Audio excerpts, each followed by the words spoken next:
And now we present a short video of the history of the theater of the absurd. Good day! I am Professor A. Penguin, and today I've prepared several series. Hey, Professor, can I ask you a question? Yes, you may ask me about anything you like. What's absurd? For starters, your ridiculous little bow is rather absurd. But if you mean the avant-garde theater movement, then I shall educate you. What's so bad about my little bow? To begin, we must go back in time to post-war Europe. After being torn apart by 2 world wars, the first one and the second one, Europeans in particular were asking themselves, why? What is the point of it all? Is there a God? What is the meaning of life? Da, and what is my Wetterschung? Whoa, that sounds pretty intense. Yes, it was. While people struggled with questions, the arts attempted to supply answers. Then came the absurdists. Beckett, Ionesco, Jean Genet, and the rest, like Arthur Asimov. and Jean Tardieu. Coming from places like Romania, Russia, and Ireland, the artists began writing plays after emigrating to France.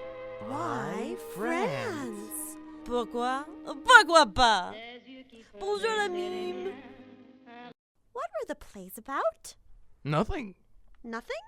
Well, not nothing. Let me explain. The absurd is that which is devoid of purpose. Cut off from his religious, metaphysical, and transcendental roots, man is lost. All his actions become senseless, absurd, useless. It is an existential belief in the senselessness of life and the inevitable devaluation of ideals, purity, and purpose. What the heck does that mean? Well, it means we are living in a world that doesn't make a lot of sense. All the ways we justify being alive, well, in the right light, they look silly.